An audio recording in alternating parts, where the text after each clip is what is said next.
Maaf ya. Nek ana pengajian, wong pelit malah wedi. Wedi mbok kelong dunyane. Pelit, bakhil, betitil, kucring jelantir, kayutil kudanil.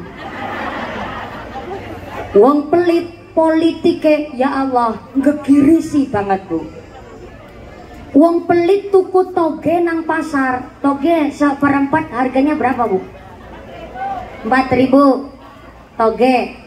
Ana wong pelit tuku toge ring warung, tuku ngujam mung seprapat, mung tuku toge wungkul seprapat.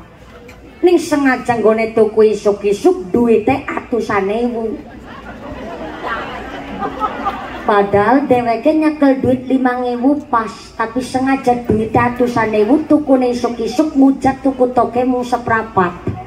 Supaya apa? Supaya bakul toge ngomong, "Bu, esisuk langka jujule mana digawa bae ora apa-apa kadar seprapat 4.000 iki."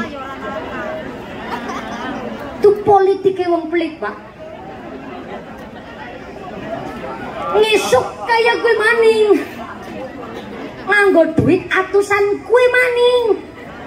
Ya Allah, sampai wong pelit tuku tahu banyak beli. Tahu nang warung kabeh, sakabehane tahu dipenceti kabeh.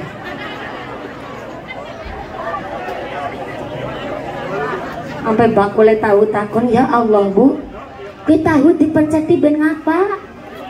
Jebule lagi dipilih endi tahu sing paling lemu. Barang nemu tahu lemu warang urung tukene mung rong blindi. Dimasak bisa kenanggo seminggu. Di model masakan semur tahu, jadi apa nisuk mau nyiapna sega putih tempel laring tahu tul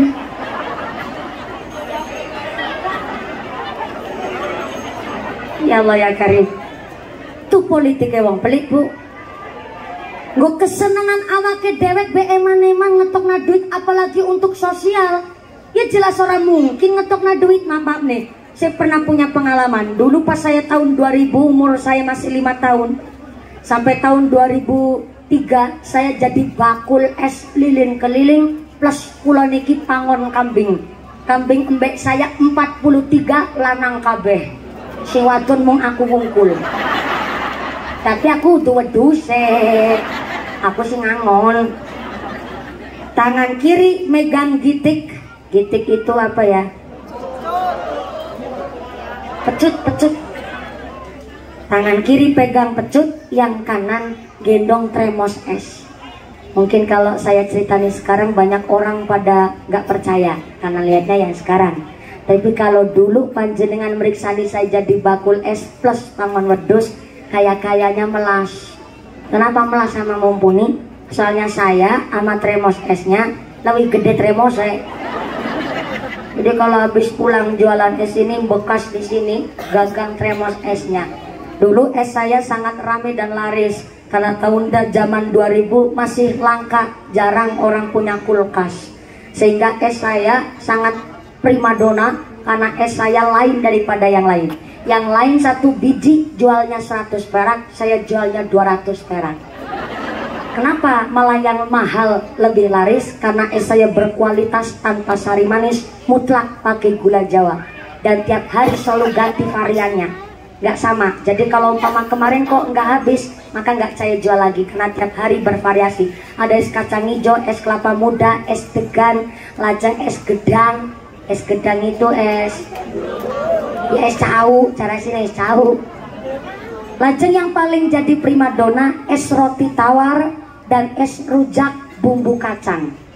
Jadi es rujak bumbu kacang dikasih cabai, dilomboki, diuyai, dan itu larisnya luar biasa. Saya ingat ada orang pelit beli es saya dengan pakai politiknya. Jadi cucunya bilang, "Mbak, tuku es yang mumpuni mbak." Namanya bocah. "Tuku es yang mumpuni mbak, pengen es rujak yang mumpuni mbak." Tapi si nenek itu bilang di hadapan para pembeli pelanggan es saya, bilang begini, "Ora usah tuku es yang mumpuni, larang. Rujak di es mlekiki." Saya translate ya ke Indonesia. Nggak usah beli esnya mumpuni, mahal. Ada es di rujak Mlakiki. Kalau Mlakiki di bahasa Indonesia ini agak susah tuh. Kevlakikan. Kevlakikan itu kesedak, bikin keselak. Wong anu rujak dibikin es, katanya bikin kesedak gitu kan. Saya sebagai seorang pedagang, saya tertantang. Saya ambil es rujak saya berikan kepada cucunya. Saya bilang sama si nenek, "Mbah, ini es rujak buat cucu jenengan. Gak usah bayar, gratis, biar cucu jenengan nyicipin." Barang aku ngomong kayak gini, tak wek naring putune, warang urung nini melu ngenyot.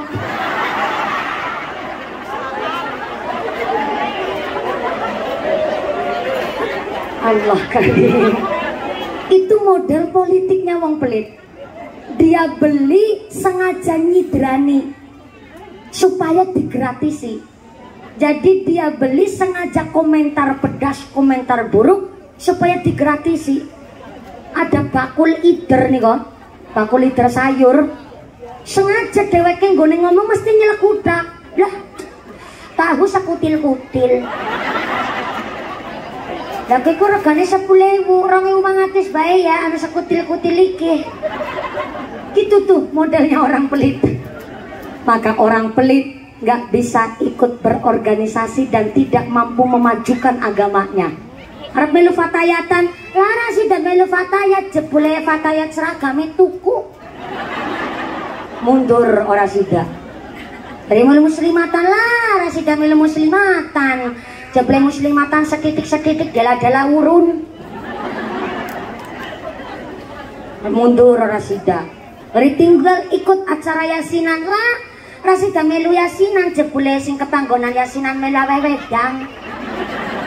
Mung gede-gedene kelangan gula kopi teh diniati sodako bemaneman. Itu modele wong pelit. Maka panitia pengajian adalah orang-orang pilihan, dan setiap orang yang berangkat ke pengajian adalah wong-wong sing pada senang sodako. Bayangan, jangan rawuh kesini kolong duit nggo tuku bensin, tuku cilok, tuku pentol, anak yang jaluk tuku balon, wis ngajine kepanasan, lemprakan ra keduman snack barangan.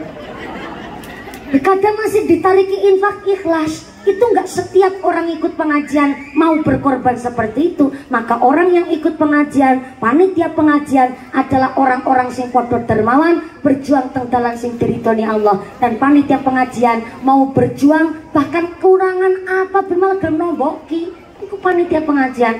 Tepuk tangan dulu dong buat panitianya, luar biasa. Sing keprok kulit duit 17 juta.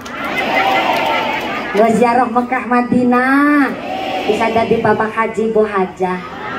Amin Allahumma.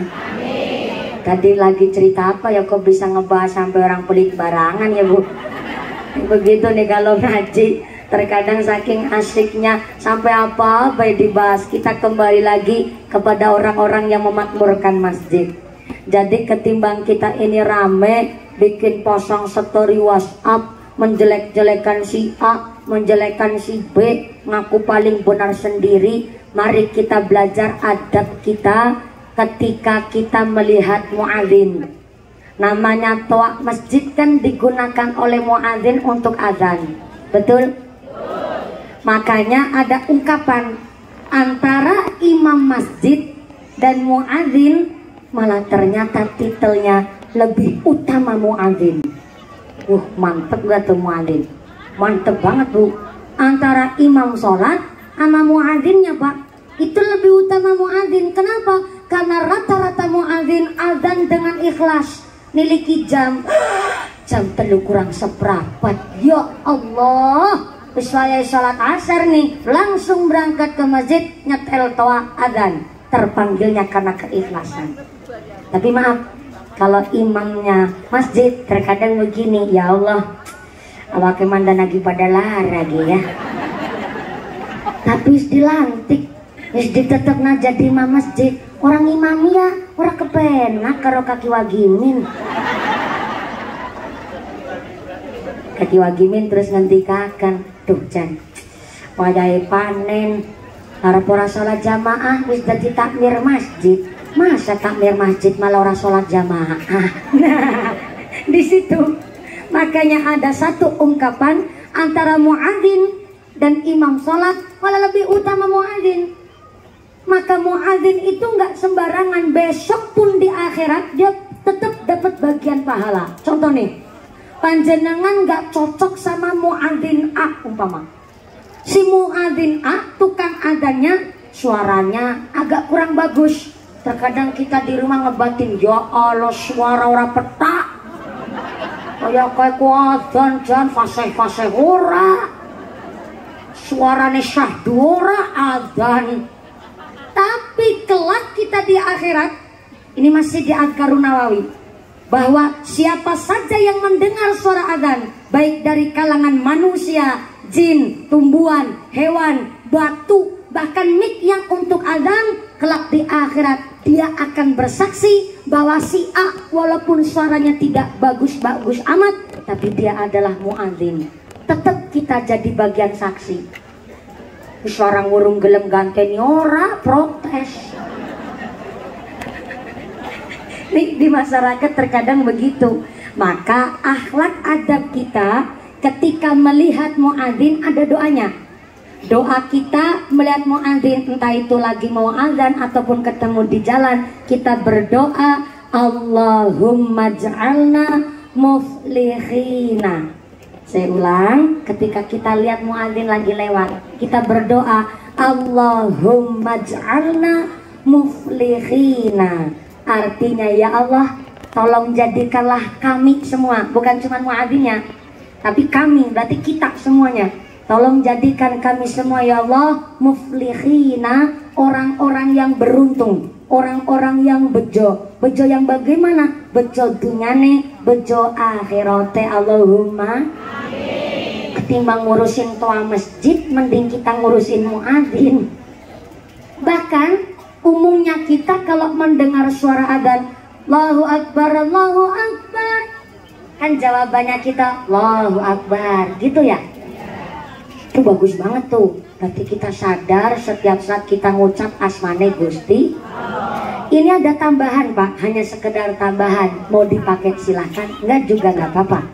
Di dalam kitab I'anatul Thalibin, barang siapa yang mendengar kalimat adzan Allahu Akbar, Allahu Akbar, maka jawabannya marhaban bil qaili adla, marhaban bis sholati ahlan wa sahlan.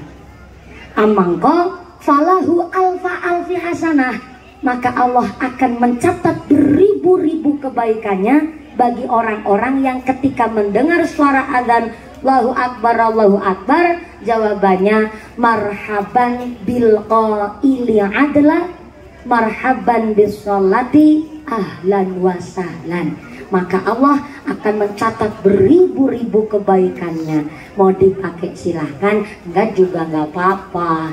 Soalnya mandan kedawan, angel guneng apalna. Ya Bu ya, ini cuma tambahan saja sih. Tapi udah jadi kesepakatan para salafus soleh, para ulama, bahwa memang kalau mendengar adzan di dalam kitab I'anatul Thalibin, jawabannya Allahu Akbar, marhaban bil qaili adla, marhaban bis sholati ahlan wa sahlan. Maka Allah akan mencatat beribu-ribu kebaikannya. Ada bapak-bapak di Bojongan ngebatin, angel temen ya dadi wong Islam. Enggak Pak, enggak susah.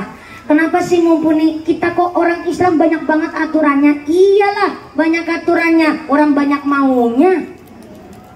Kenapa banyak aturannya? Karena banyak maunya Pak. Setiap gerak kita beruntung jadi orang Islam, anang ilmune. Wong mlaku benang ilmune kok. Mung saking pintere jenengan mlaku serat dipikir anu saking pintere. Ben ketinggal indah jalan, pasti tangan limbayan gentenan, tangan kanan maju ke depan, yang kiri ngalai mundur ke belakang, yang kiri maju ke depan, yang kanan ngalai mundur ke belakang. Mulane ketinggal indah. Tapi coba nanti pulang ngaji tangannya nggak ada yang mau ngalah, maju bareng Bu. Itu ya vampir lah. Yang melaku orang nganggo ilmu, jangankan berjalan, ngomong nggak pakai ilmu. Oh, yang bijak ngomong salah paham. Ngomong kelihatannya sepele, Bu. Tapi kalau sedikit saja salah ngomong bisa berantakan umat. Contoh nih, maaf ya, ngomong pakai ilmu, walaupun ada suatu kata yang kasar, tapi kok ngomongnya pakai ilmu, pakai intonasi yang tepat, yang diajak ngomong gak mungkin tersinggung. Contoh nih, maaf banget nih, Kang, apa bener sampean sing duwe asu? Sudah minta maaf tadi loh, ada kata-kata yang kasar. Tapi kalau hanya sekedar niatnya bertanyanya nadanya pakai ilmu, intonasi yang tepat, walaupun ada suatu kata yang kasar, yang diajak ngomong gak mungkin tersinggung. Kang, apa bener sampeyan sing duwe asu? Yang ditanya ngejawab, "I udu kok asune kono wetan." Udah diingetin kalau ngingu asu disuruh dikencang, tapi ora dikencang. Jadi jaga nang terasing ungu. Karena memang niatnya tanya dan bertanyanya pakai intonasi yang tepat dan pakai ilmu, yang diajak ngomong gak mungkin tersinggung. Tapi kalau ngomong gak pakai ilmu, maka berantakan. Wis anak kata-kata sing kasar, gak pakai ilmu. Walaupun kalimatnya sama tapi nadanya beda, maka beda makna. Kang, apa bener sampean sing duwe asu?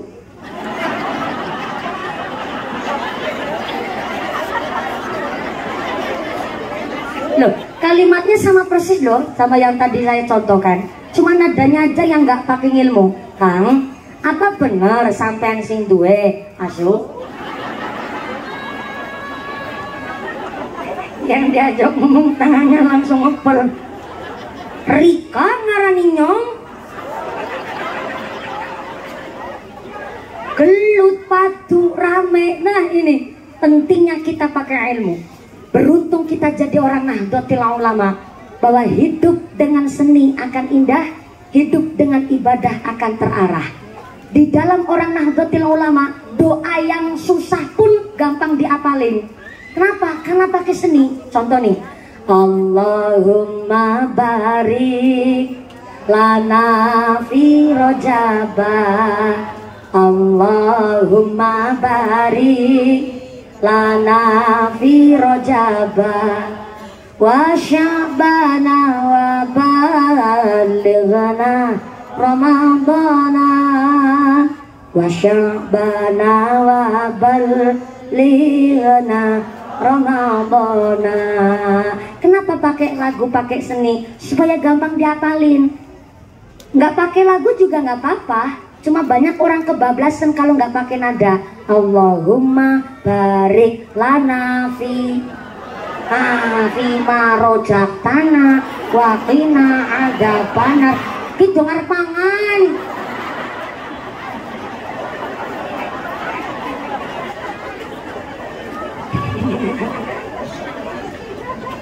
Ini orang Nahdlatul Ulama pakai nada, pakai lagu, supaya apa? Gampang diapalin, kan enak tuh.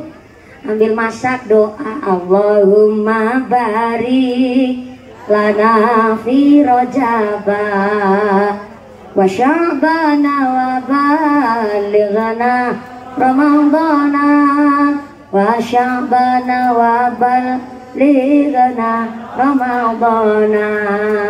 Maka kita orang Nahdlatul Ulama punya prinsip, sholat itu penting, bukan yang penting sholat.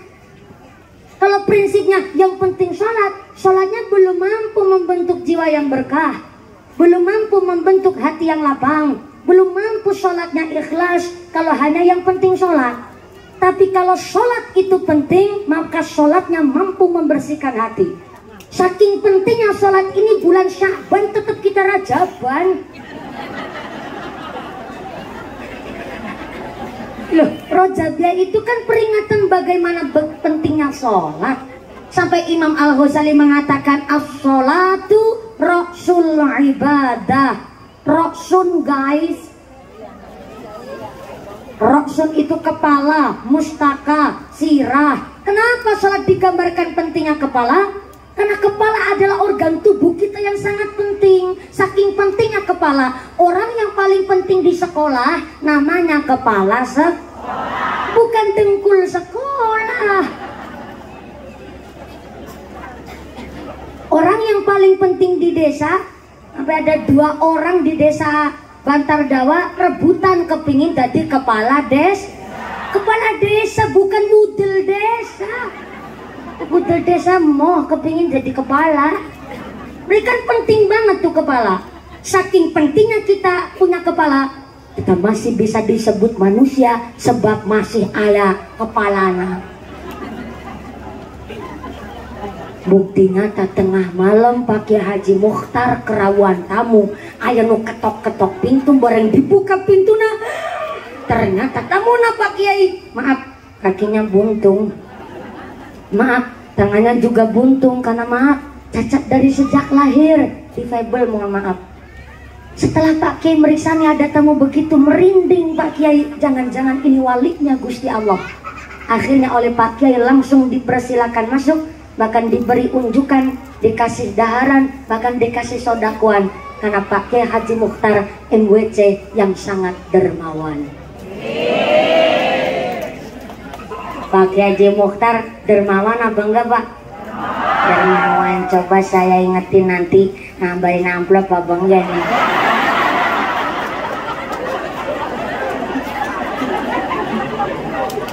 Loh, namanya pengakuan kan harus ada pembuktian. Gimana Pak? Oh, calon kepala desa. Katanya calon kepala desa minta disinggung bentar dikit. Tadi saya dapat amanah Bapak.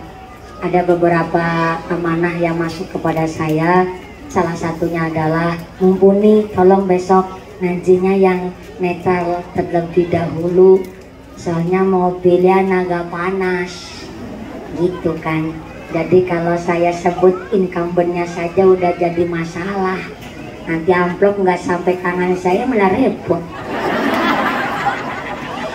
Bercanda Pak. Beliau kalau calon kepala desa, biar adil ya, biar adil Bu. Calon kepala desa Bantar Dawa ada berapa? Ada 2. Yang pertama siapa namanya? Bapak Dena Suparman. Yang kedua siapa? Bapak Saifullah. Pak Dena Suparman yang mana nih? Oh, beliau yang lagi hamil 8 bulan setengah. Tuh kan, kalau disinggung begitu saya mah nggak bisa. Kalau disinggung repot soalnya, bahaya. Baru awal aja udah 8 bulan setengah, masih bilangnya macem-macem. Bapak Dena Suparman, alhamdulillah. Pak Saifullah datang nggak? Nggak datang, di belakang. Ya udah kebenaran banget malah Pak Dena Suparman nang ngarep dewek nang sebelah Pak Kiai. Alhamdulillah. Jadi pemimpin itu resikonya besar Pak Dena Suparman. Ada setan yang khusus menggoda kepala desa. Bukan, kalau disinggung repot lagi kan. Ini bukan nakut-nakutin, cuma ngasih tahu. Salahnya kepingin jadi kepala desa. Setan yang menggoda pemimpin namanya setan Akwan. Setan apaan Bu? Ih, bukan bakwan. Dengar ke bagian snack yang dipikir bakwan mulu. Akwan. Setan Akwan adalah setan yang khusus mengganggu para pemimpin. Pemimpin bukan raja. Pemimpin adalah pelindung, pengayom, bahkan pelayan bagi masyarakat. Jadi kalau ada pemimpin kok sombong, pemimpin kok bohong, pemimpin kok korupsi, pemimpin kok ngapusi, bukan pemimpin namanya, tapi ketempelan setan Akwan. Rungokna Dena Suparman.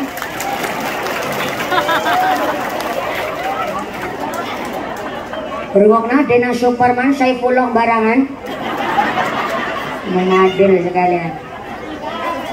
Di tempat saya ada salah satu kabupaten namanya Kabupaten Kebumen. Di sana banyak terdapat, maaf sekali, kepala desa yang maaf begitu miskin. Jadi kepala desa tapi miskin. Karena memang mutlak hanya jujur, gaji dan bengkok sawahnya saja anu rawa Pak, orang bisa ditanduri. Betul. Jadi memang kalau ada pemimpin yang begitu sampai malah miskin, karena memang sebelum jadi kepala desa belum punya usaha apapun kok miskin, baik berarti jujur. Tapi kalau sebelum jadi kepala desa jadi pengusaha ya apa-apa. Tapi memang beliau sudah jadi pengusaha, kepingin mendedikasikan dirinya untuk ngabdi sama masyarakat. Jadi namanya kepala desa resikonya besar Pak Denny Suparman. Karena apa? Harus siap mental. Ada jalan bosok mesti sing disalana lurai. Harus siap mental itu terutama. Jangankan jalan yang butut. Maaf nih, ada gubuk reot pasti yang disalahin lurahnya duluan. Ada bansos kurang tepat sasaran yang disalahin lurahnya duluan. Tuh kan, kalau disinggung jadi lentrekan dawa. Repot nih. Bahkan kepala desa kudu siap mental. Anak randa babaran. Pasti yang disalahin lurahnya duluan. Jadi kepala desa itu mentalnya kudu kuat. Harus kuat riyadhah, kuat tirakat, kuat qiyamul lail. Kenapa? Pasti jam 3, jam 12 diketok umay, jam 12 wengi diketok rumah nasi jaluk diantarin ke rumah sakit. Mano kepala desa pelayan bagi masyarakat, kesel mangkat jujuk nak masyarakat yang lagi sakit di rumah sakit. Begitu tuh namanya jadi kepala desa.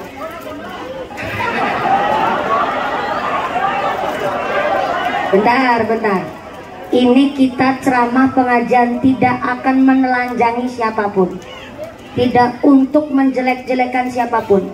Saya hanya kasih tirso saja. Setiap manusia punya resiko. Jangankan yang punya jabatan, saya orang awam saja, orang biasa juga punya resiko. Panjenengan pun punya resiko. Maka mari kita saling pengertian saja. Jadi masyarakat utawa ana bansos kurang tepat sasaran, gak usah ribut, rasa dengki. Bumeh RT dulu RT tok sing apa bansos. Umpama begitu. Bentar. Sabar nih, sabar. Saya tidak akan membela satu ataupun yang lainnya, tapi saya di tengah-tengah. Begini Bu, terkadang ada yang orang umai gedongan tapi tetap nampak bansos BLT PKH umpama. Tuh kan, kalau dibahas begini nih, repot jadinya, panjang urusannya. Ada orang umai gedongan masih nampak BLT PKH. Terkadang begini, kita nggak bisa nyalahin Pak Kepala Desanya mutlak. Begini soalnya, dulu itu orang wong ora duwe, maaf, orang miskin. Tapi ternyata salah satu anaknya kerja di luar negeri, mampu ngebangunin rumahnya. Sedangkan dari daftar pusat masih tertulislah orang tidak mampu atau orang miskin. Sehingga terkadang PKH BLT-nya masih jalan. Maka apa yang kita lakukan sebagai masyarakat? Mari kita bijaksana. Umpama nih, ada rumahnya wis gedongan, udah punya pekerjaan nang luar negeri anaknya umpama, maka bilang sama RT-nya dong, bilang sama lurahnya, lurai maksudnya, biar nggak tegang-tegang amat, kasihan dari tadi nunduk terus, udah mau nangis nih pada Dana Suparman. Pak Lurah, saya emang nggak terlalu sugih Pak Lurah, tapi alhamdulillah saya udah sedikit mampu. Kemarin udah dari sejak 3 tahun gara-gara corona saya nerima BLT sama PKH Pak Lurah. Tapi maaf, bukan saya nolak rezeki, manusia emang nggak ada cukupnya Pak Lurah. Tapi tolong, ini bagiannya saya. Gimana? Bentar dulu. Ini makanya saya kasih tahu. Saya memang nggak terlalu sugih, tapi tolong bagiannya saya, tolong berikan tuh anak jompo karo randa cilik, anak resi 5, tulung bagiannya saya diberikan sama orang itu tadi. Begitu. Berarti kan bukan salah kepala desanya. Ini tergantung kebijaksanaan masyarakatnya saja. Maaf nih, saya dengar pemerintah aja sudah utang berapa triliun lagi ke luar negeri hanya untuk ngurus yang kena dampak corona. Pada setiap elemen masyarakat kena dampak corona, kita masih mending Bu di desa, anak rajek-rajek gapura sih bisa disayur. Soalnya gapuranya kita orang Sunda dari daun singkong, dari daun pare, daun muntul masih bisa disayur. Yang di kota bu pusing-pusing sampai stres, gangguan kejiwaan. Saking mumetnya musim corona begini.